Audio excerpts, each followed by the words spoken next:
It has webbed feet like a frog, a bill like a duck, and venom like a snake.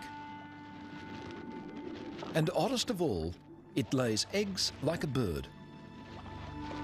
So much of its life is spent underwater or underground that the life of the platypus is still largely unknown.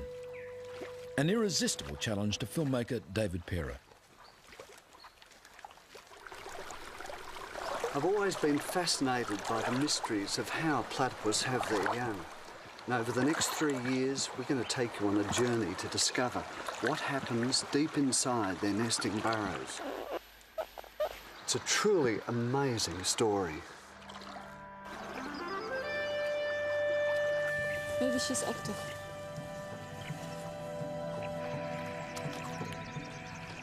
By tracking its daily life, researchers will help Parer reveal the most intimate moments in the life of what is surely the strangest animal on Earth.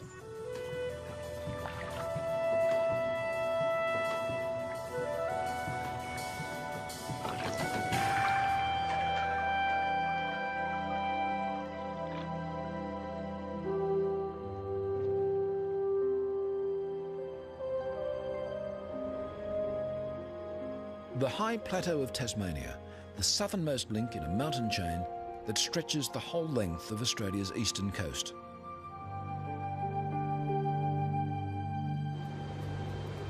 When the winter blizzards blow in from the Southern Ocean, life here gets tough.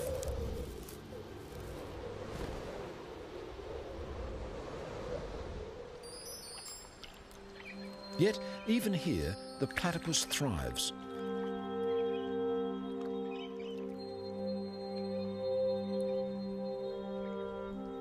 Its thick fur provides near-perfect insulation as it forages for a sparse living in the frozen tarns.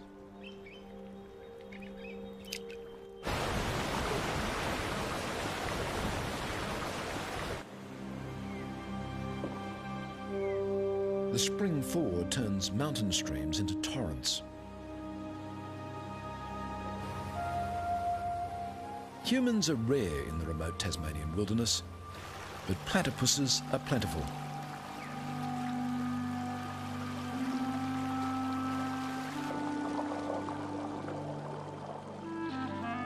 There's prey to catch with their probing bills under every rock.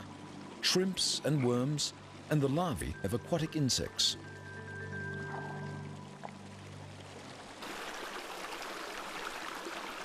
I've looked for platypus up and down the east coast of Australia, but the wild rivers of Tasmania are the greatest place to find them.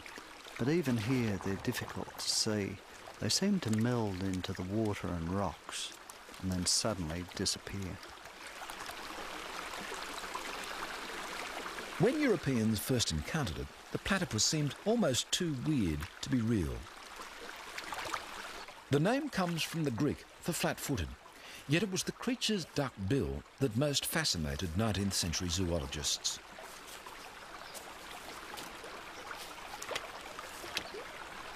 "200 years on, we're just beginning to understand what a remarkable instrument it is. In fact, there's a lot about this secretive animal that we're only finding out now. As the early naturalists discovered, the platypus is not an easy animal to study. Its burrows may run back into the banks for 30 metres. And they soon learned to be cautious. They found that the venomous spur of an angry male caused pain and swelling that lasted for weeks. So it wasn't till the 1880s that scientists confirmed that the platypus really did lay eggs. By the early 1900s, they were learning how to keep platypuses alive in captivity. In 1944, naturalist David Flay successfully bred from a captive pair called Jack and Jill. Months ago, David Flay noticed Jill was building a nest. He knew she was building up her milk supply. He then dug down and uncovered the burrow. To his delight, he found a youngster, already well grown. But this would be the only platypus born in captivity for 50 years. And even today, little is known about how they breed in the wild. A quiet valley in northern Tasmania, in the headwaters of the South Esk River.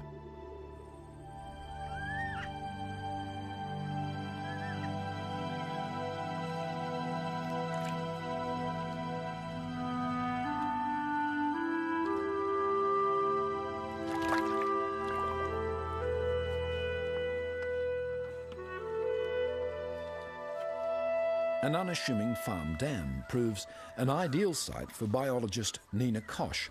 She needs to trap a female platypus, the first step in an ambitious project. It's really unbelievable that these farm dams can be such a good place for platypus to live in.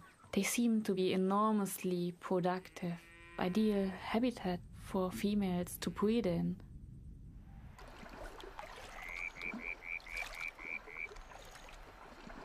I heard about Nina's work in Tasmania and came over to join her. Perhaps she may be able to help us in our quest to find breeding platypus.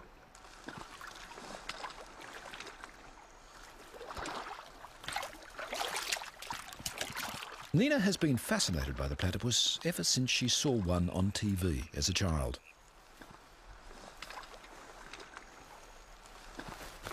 Now she's come all the way from Germany to take part in a 2-year study. The aim? To find out more about how female platypuses raise their young. First, Nina measures the platypus's exact dimensions. The tiny craters in her leathery bill are receptors. Some are sensitive to touch, others to the minute electrical impulses emitted by her prey. Just keep on. Yeah, that will do. Be probably old enough. Not healthy enough. Next, Nina attaches a tiny radio transmitter to the platypus's fur. It needs to be tested thoroughly before next year's full-scale breeding study.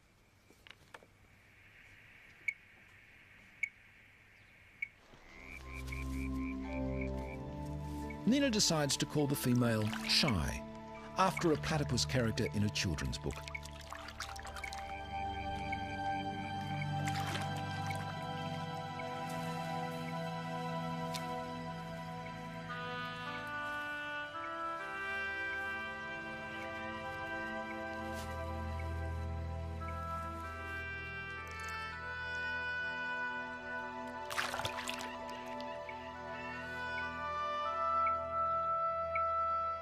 Within days, Nina has identified the precise location of one of Shy's sleeping burrows on an island in the dam.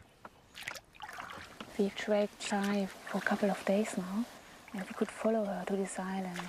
And she's sleeping right here in her burrow, and we're going to put an infrared video camera in so we can see what she's doing in her burrow.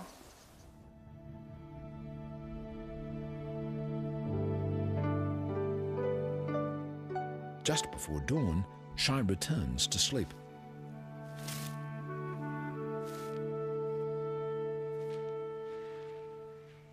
For Nina and her partner, Marcus Utesh, this is the first view of a platypus underground. There she is. She's coming in. Next year, they'll try to get a camera inside the burrow of a breeding platypus. That is absolutely great. Wow.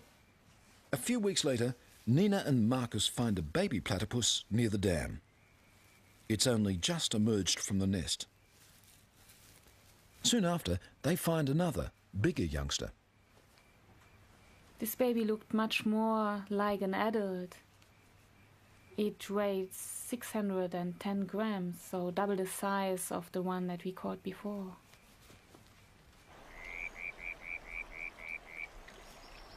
We released this baby in one of the farm dams, and then it started immediately to feed along the border of the lake. We tried the next day to see it again. I sat on the pontoon and paddled towards the little platypus. He just stopped feeding and suddenly even came closer to me. He was by far more curious than afraid. Nina is hooked. This will be an ideal location for next year's study.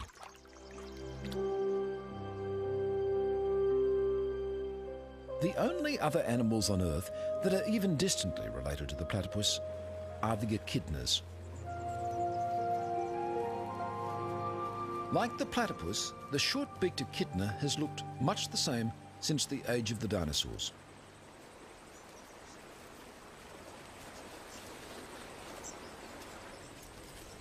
It too has evolved a highly specialised mouth, not a bill, but a beak, which can be used as a crowbar if need be, and a long sticky tongue to pull ants and termites from deep within their nests. Despite their different lifestyles, the echidna and the platypus share one crucial characteristic. They're the only surviving members of an ancient group of egg-laying mammals, the monotremes.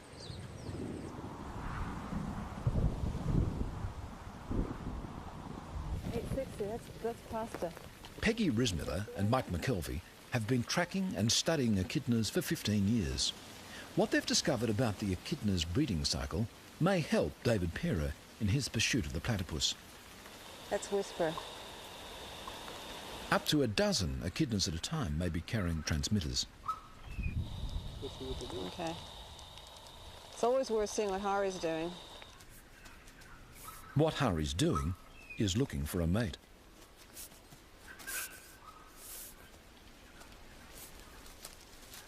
Mostly, echidnas lead solitary lives, but when a female comes on heat, males will gather from far and wide.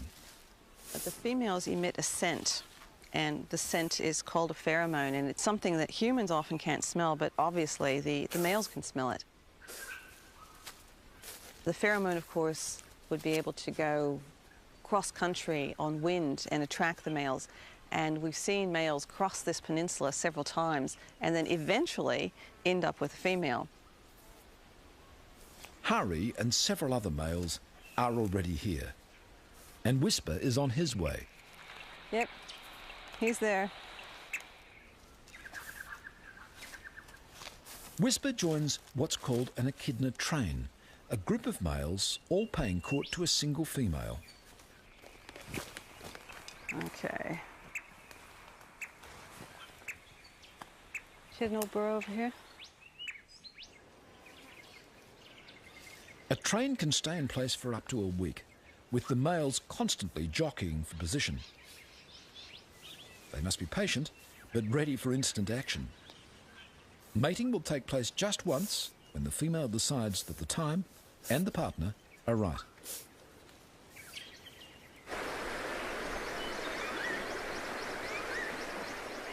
To try to capture the elusive courtship ritual of the platypus, David travels to the far north of Queensland.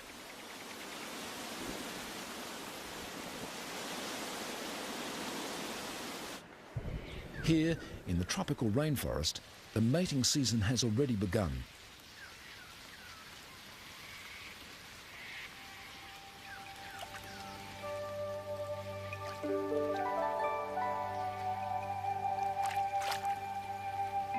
This female is feeding hard to ready herself for the rigours of motherhood. Every 40 seconds or so, she must surface to breathe.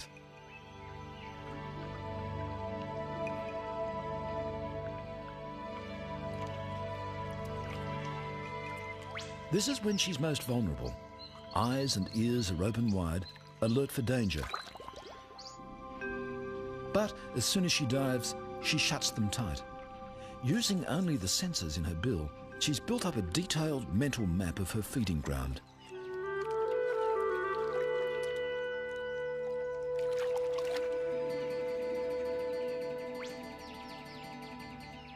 And she knows its inhabitants too, especially the resident cormorant.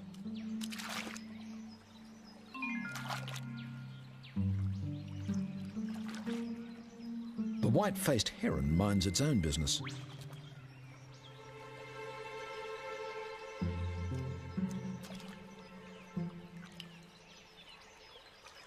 The cormorant mimes the platypuses.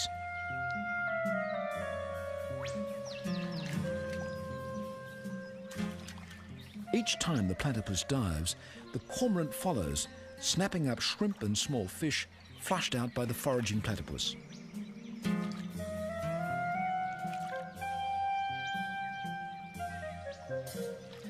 And if the platypus rests too long between dives, the cormorant lets him know it.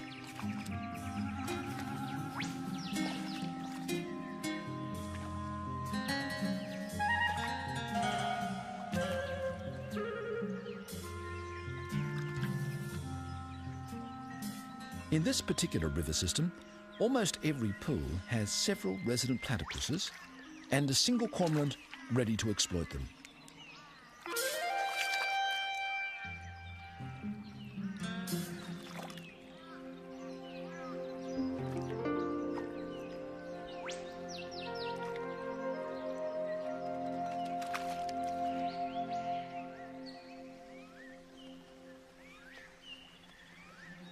The other inhabitants of the pool give the platypus no trouble at all.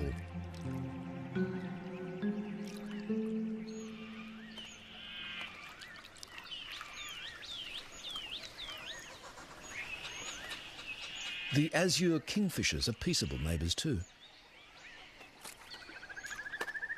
They may occasionally snap up fish and shrimp she drives to the surface, but at least they don't harass her to dive for them.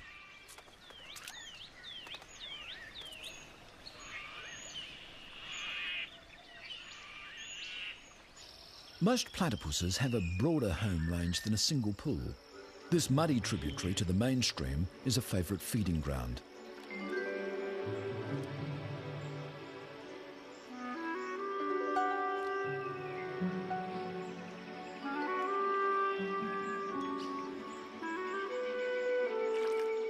Platypuses make their way up the creek at all hours of the day and night to feed. They can sense the vibrations of their prey through the receptors in their bills.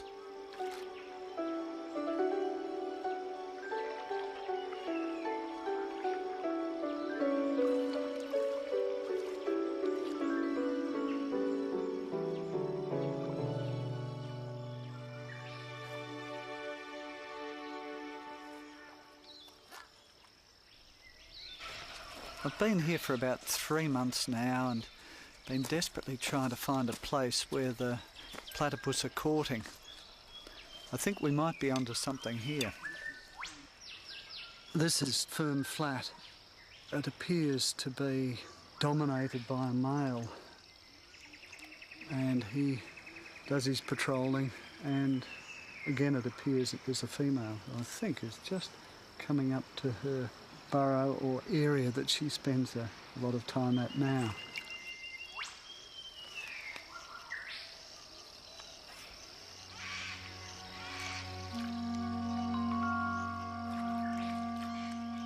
As the light begins to fade, the platypuses start to make their way further up the narrow creek.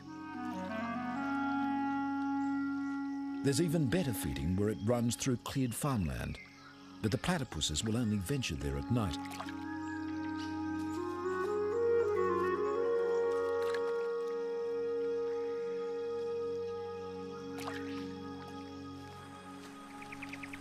This is an ideal creek to film platypus with an infrared camera.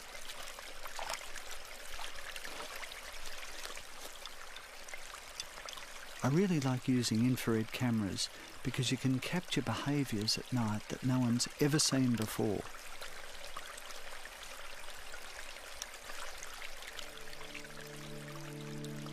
We put up a red light. The platypus can see the red light, but they don't seem to be disturbed by it. Sitting there beside the bank of the river with the water running through my boots and the legs of the tripod in the water, as the animals slowly worked their way up towards me, they would stop and glance up and then keep on coming. They were totally unafraid.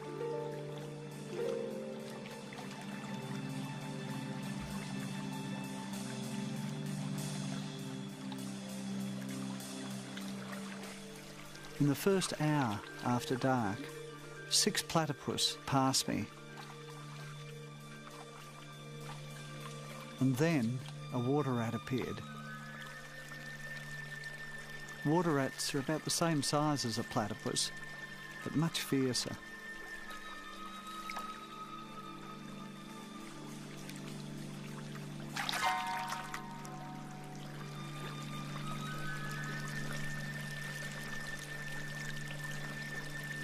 A few nights later, David Perra sets up his infrared equipment on a bridge overlooking the main river. Just below the bridge, a big male platypus has established his home range. But tonight, he has a challenger from further up the river. The resident male is grooming himself on a log, apparently unaware of the intruder.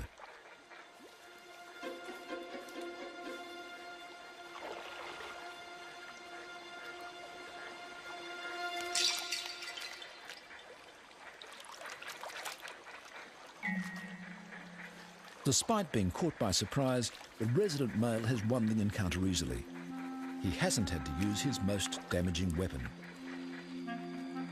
The poisonous spur on his hind leg is fed by a venom gland that in the breeding season reaches its maximum size.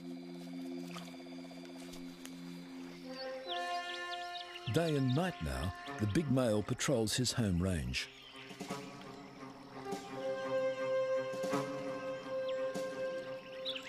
He's spotted another male lurking behind a stump. Without hesitation, he steams into battle.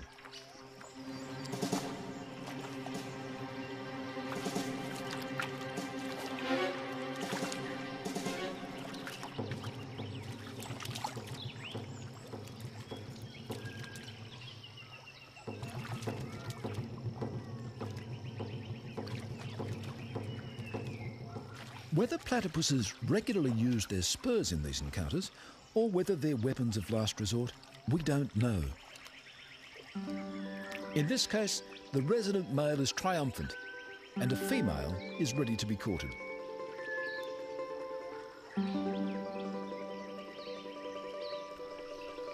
The male grasps the female's tail, and the courtship dance begins.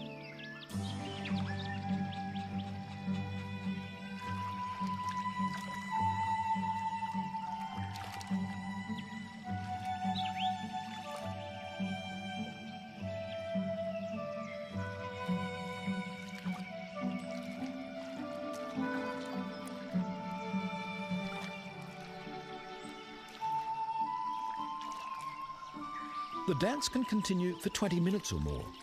Whether the female is courted and mated by many males, or just one, is something else we don't know for sure.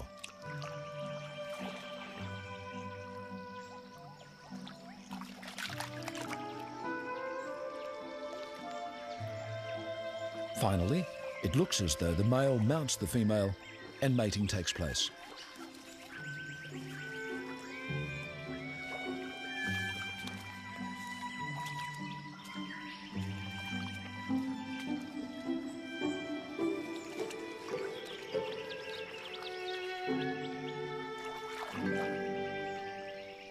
The bare patch on her tail may be a sign that she's been courted often in recent days. Now she's returning to her nesting burrow. 1 or 2 eggs, perhaps even 3, are on the way.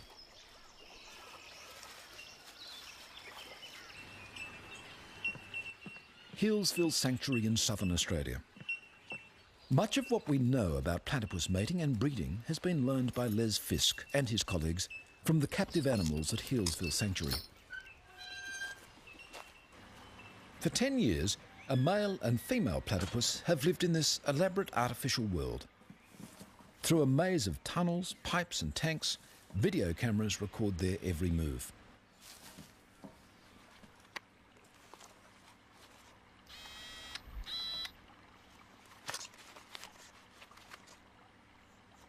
Two years ago, for the first time since David Flay's success in the 1940s, Fisk managed to breed platypuses in captivity.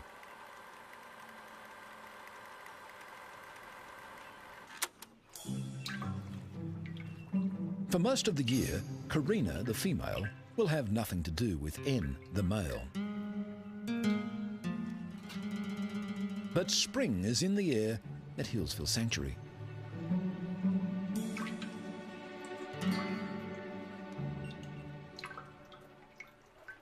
David Perra has already been manning his remote cameras for 2 weeks. Today, finally, the preliminaries are over and the serious courtship has begun.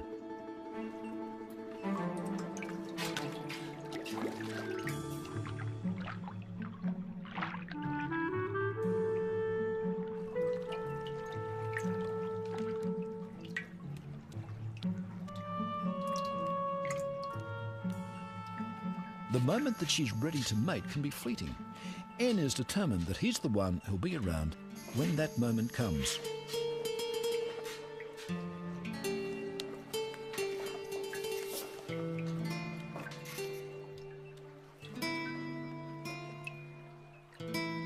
But her attempted escape was all part of the ritual. Karina soon returns to the dance.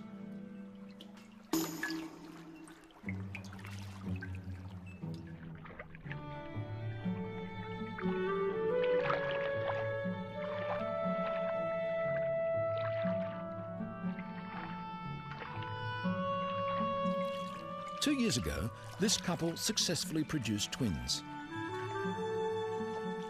Judging by the way the courtship is consummated, the signs are good for this season too.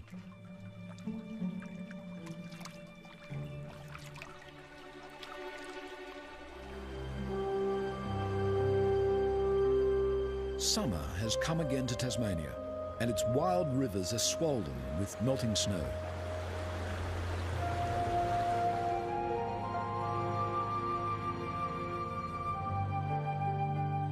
In a quiet backwater, as temperatures rise and the days lengthen, a female platypus is collecting material for her nest.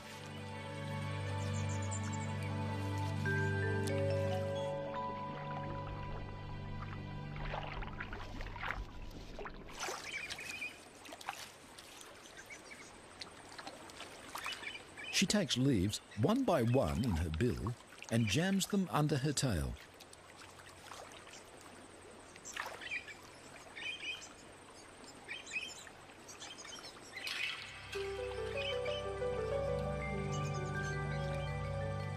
To safeguard it from flooding, she's dug the entrance to her burrow several metres up the steep bank.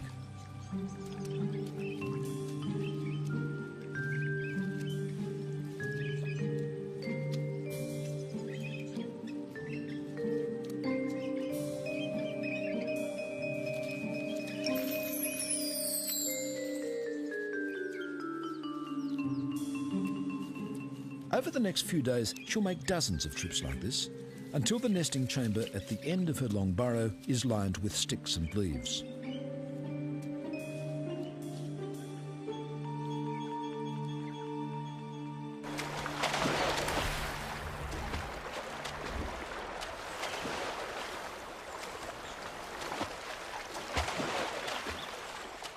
Back on the South Esk River, Nina Kosh and Marcus Utesh are joined once again by David Pera for the start of a new season's work.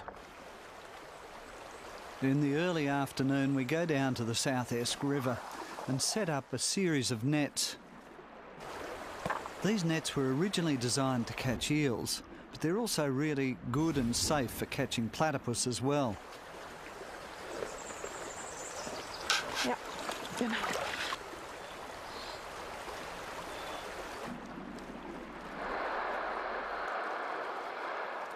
They position the nets across the water flow to trap the nightly traffic of platypuses as they feed up and down the river.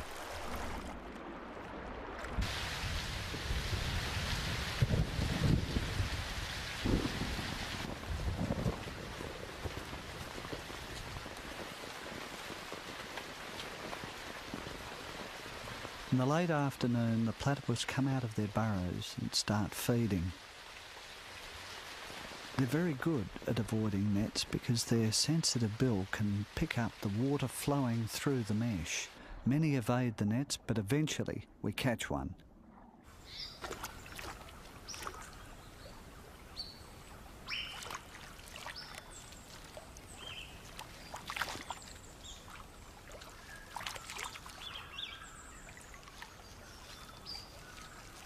Judging by the dates that last year's youngsters emerged from their nesting burrow, Nina and Marcus have worked out that the females will be laying their eggs very soon.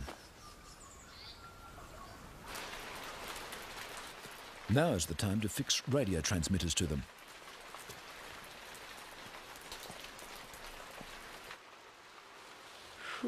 This one has a large bare patch on her tail, a sign that she's probably been courted intensively. The tail. Yeah, that one. All the animal. This might be a mating mark. All the fur is away from the tail, surface. They discovered that she's one of the females they trapped and tagged last year. In fact, it's their old friend, Shy. 80-17, that's Shy. Wow. We got Shy back. We'll come back. Great.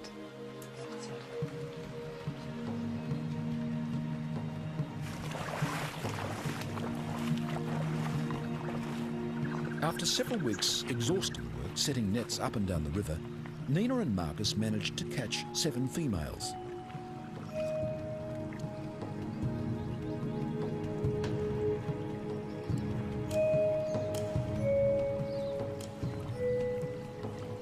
Each one is fitted with a new transmitter and released back into the river exactly where she was caught.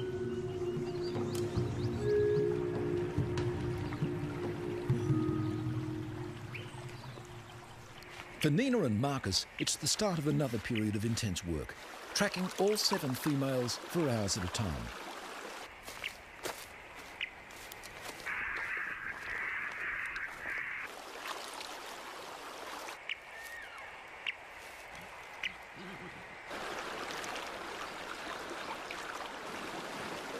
They find there's a wide variation in the platypus's behaviour. Some feed mostly in daylight. Others sleep during the day and feed all night.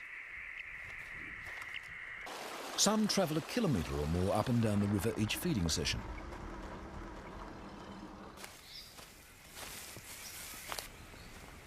Others, including Shy, feed in one pool most of the time. Where's the strongest signal coming from? Downstream or? Nope. She must be sitting in there. Wow. Shy sleeps in the same burrow each day.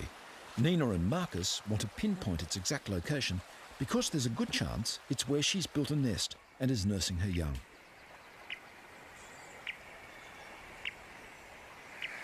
Get reception here. And it's getting weaker. Which gain do you have? 10. Gain 10, maximum gain. Gain 10 and only have like 1. I would say it's about here. It must be around here. Not this point here. It gets weaker here. Yeah. But it's exciting. Get another burrow. Yep. And we should And mark this one the looks a bit. entrance. This one looks a bit different than the others. Yeah. We should mark the entrance. To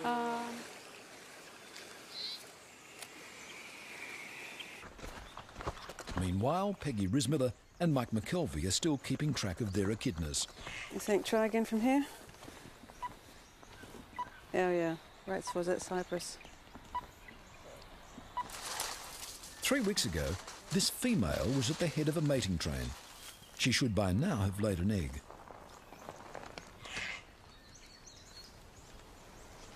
Okay, I'm just going to feel first. Very tight little pouch. quite a bit there because my fingers. Would you just be very careful because there's an egg.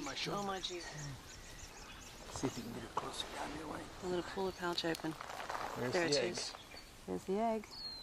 It's an egg And there. here's a girl. 10 days after the egg is laid, a puggle will hatch. In the egg, the echidna develops an enamel-covered egg tooth. It needs this egg tooth to actually rip open this leathery shell and then pull itself out onto the mother's belly. Look, there's the back of it. Inside the pouch, it's really moist and humid because that's what the puggle needs right now. As far as we know, at 2 grams, it has to breathe through its skin. Tiny though it is, the puggle can safely be removed from its mother's pouch for a minute or so. At 2 days old, there's almost no difference between a baby echidna and a baby platypus. Less than 2 weeks later, it's already 100 times heavier than when it was hatched. It's a girl. The baby echidna by now has a discernible beak, just as a baby platypus would have a recognisable bill. After 7 weeks in the pouch, the mother leaves her young one in a burrow, returning every 5 days or so to let it suckle.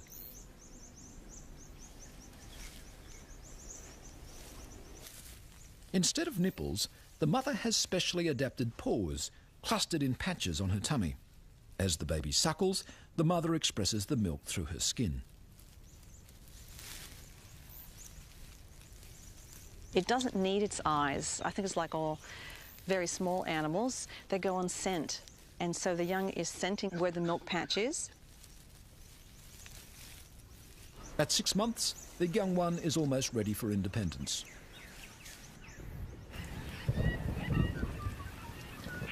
Back at the South Esk River, Marcus and Nina have decided that the time has come to try to take a look inside Shy's nesting burrow. Kann das noch ein Wader sein von dir?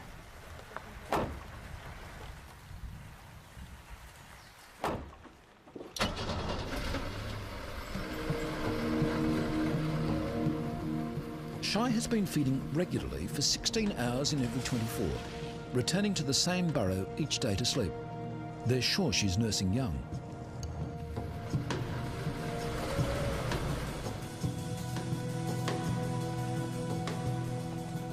It's late evening.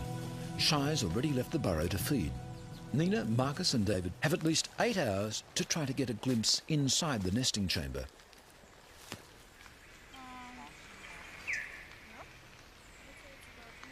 First, Marcus drills a hole carefully into the burrow roof. Frequent measurements over the past 2 weeks have told him exactly where and how deep to drill.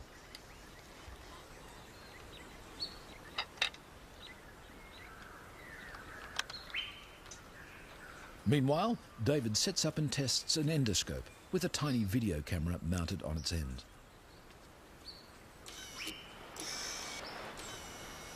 So down is like that. Yep. So straighten it up. It was really exciting going down into the nest chamber for the first time. Those are roots coming down into the top. And then we saw the entrance to the chamber itself. And the nest was a really complex structure. It was tightly woven leaves wrapped around with sticks and roots. And there was even some green plastic in amongst the leaves. Yeah, that's the roof there, I think. But that's when our frustrations really began. Over a period of 17 days, we went in 6 times into the burrow, but we just couldn't penetrate the nest. And then at last, we got the endoscope through the nest wall. We first glimpsed a tiny bit of flesh through the leaves.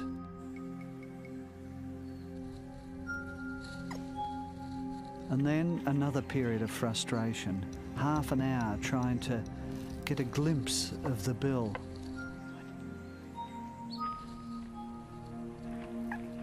Oh, it's a platypus. Yes. The bill looked huge through the endoscope, but it was really only a centimetre long. The front feet already had claws. And then, to our amazement, we saw there were 2 babies, not one, crammed into the tiny nest.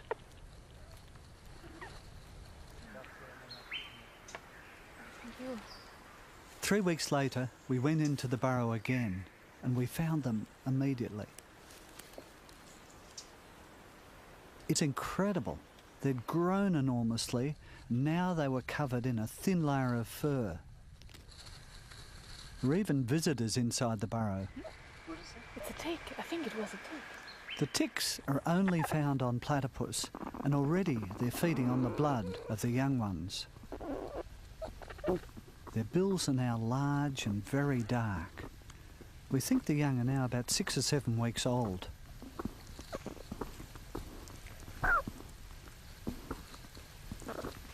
We're eager to see how the various parts of their body have developed. Their front feet have webbing between the toes, and on their back foot is the beginnings of a spur. The smaller one is female. The larger one has a much bigger spur, It's obviously a male. We called him Bigfoot.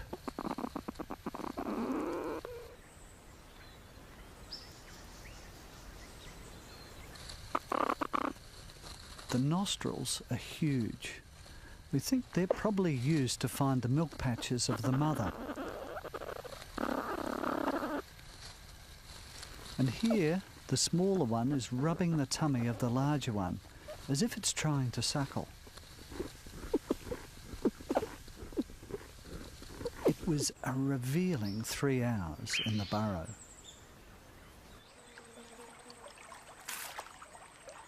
Nina is spending hours each day by the riverbank recording Shy's feeding patterns.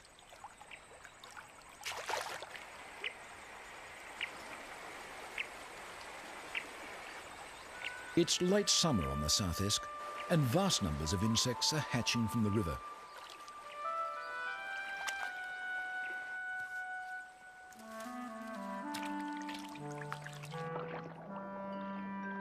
It's an ideal time for Shy to be feeding her young. She's just feeding enormously. She spends 16 hours out in the river, and she just goes along the river, and wherever she is, just feeds. Unbelievable hungry little female.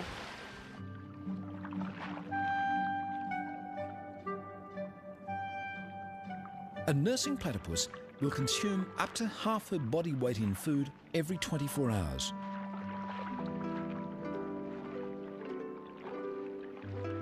Most of it consists of tiny morsels, which she must somehow find and separate from the leaves, mud or gravel on the riverbed.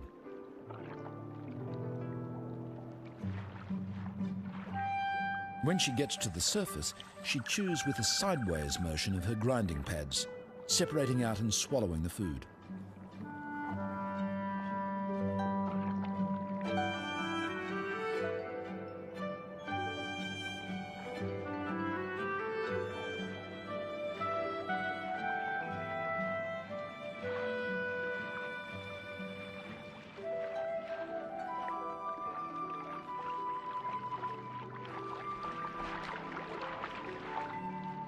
In a single feeding session, she may dive up to 1,000 times.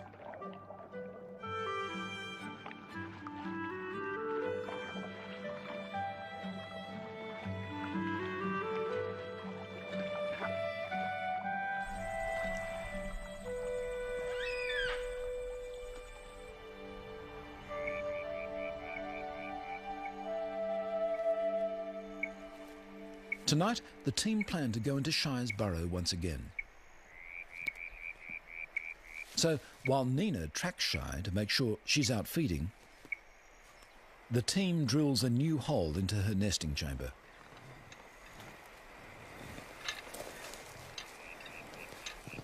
This time, they're installing a tiny remote-controlled camera that will be able to film Shy feeding her young without disturbing her. Illumination comes from miniature infrared lights, which she can't see. And as well as the camera, there's a microphone to pick up sound inside the burrow. That's the big one.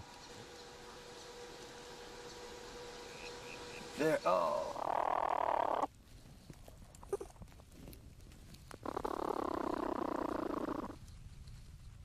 The babies are now about 13 weeks old. Their eyes are open, their bills are fully formed, and their coats have grown thick.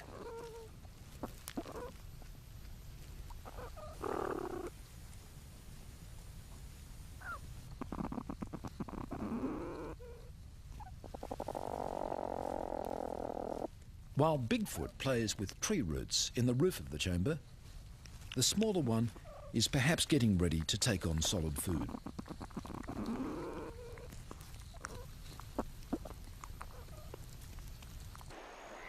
Nina warns that Shy is on her way back to the burrow.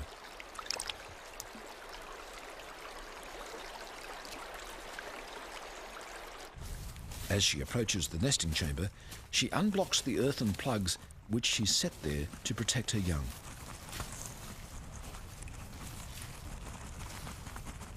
Then she's through into the chamber. Here we go.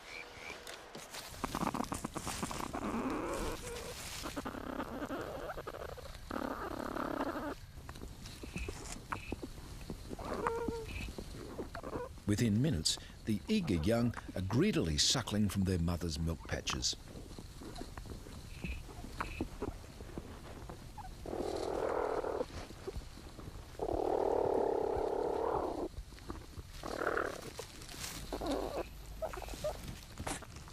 But the team is about to see behaviour that no one has ever seen before. That is amazing.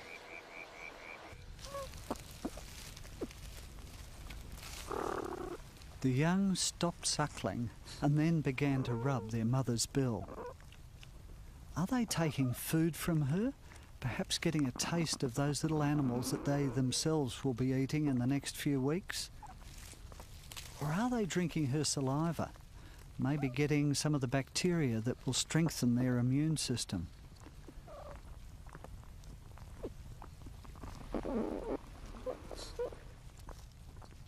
We don't really know what we're seeing in these extraordinary pictures.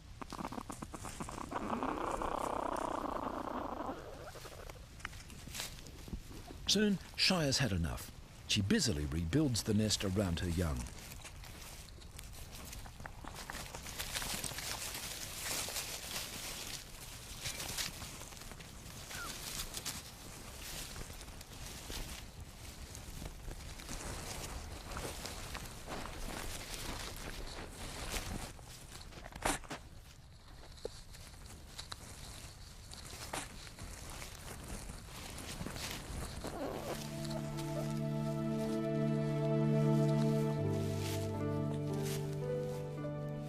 And then she's gone, leaving a tangle of tails and bills behind her.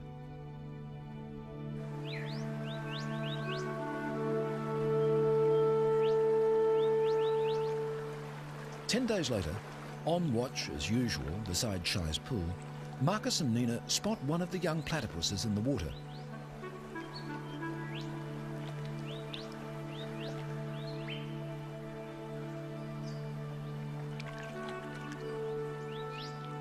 Bigfoot, the male, has emerged from the nest.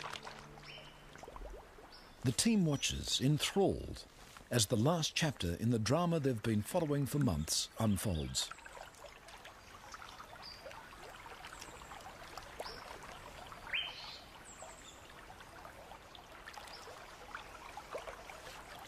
Bigfoot needs no tuition from his mother. Minutes after his emergence, he's swimming and foraging expertly along the bank.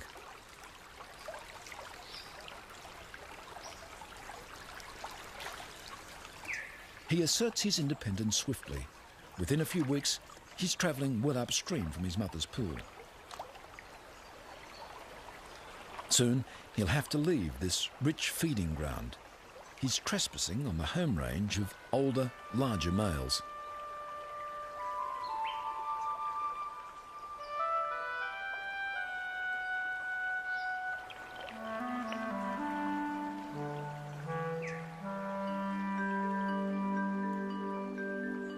As Bigfoot begins his journey of life, our journey of discovery is coming to an end. We know nothing of what he does in the next couple of years. In fact, I feel that we've only just scratched the surface in understanding the platypus, one of the most mysterious animals on Earth.